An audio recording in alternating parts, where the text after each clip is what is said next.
Have you ever felt like you're constantly trying to fit in, to find the right people, but it just doesn't work? Like you're forcing a square peg into a round hole and it's exhausting? Think about it. You're trying to get a clear signal on a radio, but it's tuned to the wrong frequency. All you hear is static and frustration. Or imagine planting a beautiful sun-loving flower in the deep shade. It might survive for a while, but it'll never truly thrive. We've all been there. Maybe you know someone who seems to be a magnet for drama, constantly surrounded by negativity or difficult relationships, even though they swear they're trying to find good, supportive friends. They're putting in the effort, going to the events, reaching out, but the connections just aren't sticking. Why is that? Is it just bad luck? Are the good people all taken? But what if the problem isn't finding the right people, but becoming the right person to attract them? This is where Taoism offers a surprisingly simple yet profound perspective. Taoism offers some beautiful insights into how attraction really works, and it starts with understanding a few key concepts. First, there's D, which is often translated as virtue or power. But it's not power in the sense of dominance. It's the authentic power that comes from aligning with your true nature. Think of a tree. It doesn't try to grow, it simply does, drawing nourishment from the sun and soil. Its strength, its very being, is inherent, effortless. This creates a kind of natural, magnetic field around it. Then there's the concept of yin and yang, the balance of opposites. A magnet, to actually work, needs both a north and a south pole. It's the interplay of these opposing forces that creates its power. Similarly, we need to recognize and accept both our strengths and our weaknesses, our light and our shadow, to be whole and genuinely connect with others. Finally, there is Zran, often described as spontaneity. It is about embracing your truest, most unforced self. Imagine a river flowing. It doesn't struggle to find its path. It moves naturally, effortlessly following the contours of the land. Compare that to someone constantly trying to impress others, carefully crafting a persona, versus someone who's simply comfortable in their own skin. Which one feels more authentic, more likely to draw a genuine connection? There is a quote, very loosely related, from the Tao Te Ching that says, "The master does nothing, yet leaves nothing undone." While we aren't focusing on inaction, the idea is that the most potent forms of attraction arise effortlessly, from a state of being aligned, of wholeness, rather than forced doing. So, how do these ancient principles translate into real-world interactions and the people we attract? Let's explore this idea of becoming what Taoism calls the uncarved block, or pu. Now, in the context of attracting the right people, it's not about being blank or passive. It's about recognizing your inherent qualities, your unique essence, without judgment. It's about discovering your natural frequency. Think about musical instruments. Each one has a unique timbre, a distinct sound. A flute doesn't try to sound like a trumpet, and a violin doesn't apologize for not being a cello. Each instrument is beautiful and powerful in its own way because of its inherent qualities. Or consider different types of wood. Each has a different grain, a different density, different strengths and weaknesses. The beauty lies in those inherent characteristics. So, what about you? What truly resonates with you?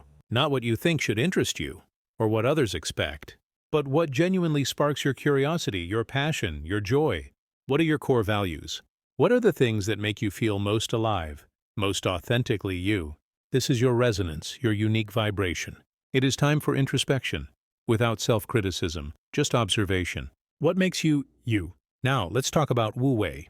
This is often translated as non-action or effortless action, but it's not about doing nothing. In the context of attracting the right people, Wu Wei means releasing the need to control the outcome, letting go of the desperate chasing.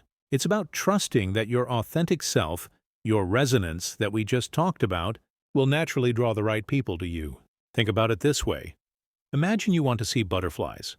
You could run around with a net, frantically trying to catch them, exhausting yourself and probably scaring them away. Or you could plant a beautiful flower garden, filled with the things butterflies love. You create the conditions for them to come to you. It's the same with a plant. You can't force it to grow by overwatering it. You'll likely drown it. Instead, you provide the right soil, the right amount of sunlight, the right amount of water, the right conditions, and then you trust the natural process. Think about the difference between a forced smile, the kind you put on for a photo, and a genuine, spontaneous smile that erupts when something truly delights you. One feels strained, artificial. The other radiates warmth and authenticity. Wu Wei, in attracting people, is about cultivating that genuine, effortless radiance. It's about stopping the chase and allowing the natural flow of connection. So what happens when we embrace our true selves and let go of the forced effort? We unlock the power of authentic connection. True, deep connection doesn't arise from superficial similarities or forced interactions. It comes from shared resonance. Imagine two tuning forks. If they're tuned to the same frequency and you strike one, the other will start to vibrate as well, even without being touched. That's resonance. That's the kind of connection we're talking about. Think about those moments of comfortable silence with close friends. You don't need to fill every moment with chatter. You're simply present with each other, enjoying the shared space and understanding. That's a sign of a deep, resonant connection.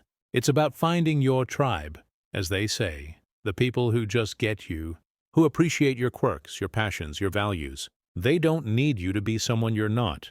They resonate with who you are. These connections are nourishing, supportive, and they arise naturally when we allow ourselves to be seen and to truly see others. So how do we practically apply all of this? It's about focusing on cultivating your inner garden, yourself, rather than desperately searching for those butterflies, those ideal friends. Here are some concrete steps you can take. First, practice self-awareness. This could be through journaling, meditation, spending time in nature. Anything that helps you connect with your inner thoughts and feelings. Get to know yourself without judgment. Second, embrace your weirdness. Seriously. What makes you unique, what sets you apart, is actually what makes you attractive. Don't try to fit into a mold. Celebrate the things that make you, you. Third, focus on your passions. What activities genuinely light you up? What are you curious about?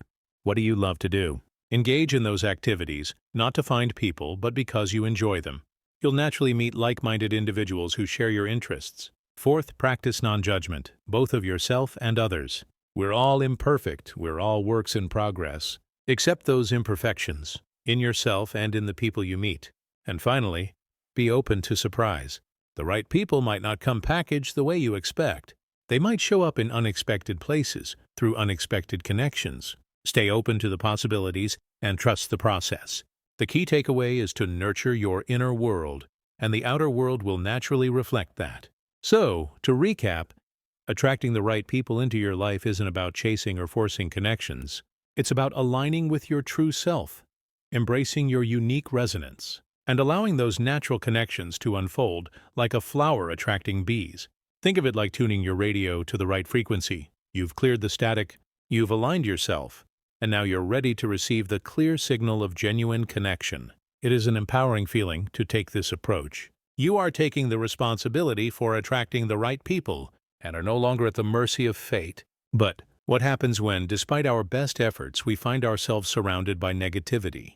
What if the people in our lives are actively draining our energy rather than supporting our growth? It's like carefully tending your garden, only to find it infested with weeds that are choking the life out of your beautiful flowers. This brings us to a crucial and often overlooked aspect of cultivating healthy relationships, knowing when and how to gently say goodbye to toxic friendships and learning how to create that needed space. It is one thing to attract, but it is a wholly other skill to repel. Join us in the next video where we'll explore the Taoist way to identify and release toxic friendships, creating space for truly nourishing connections.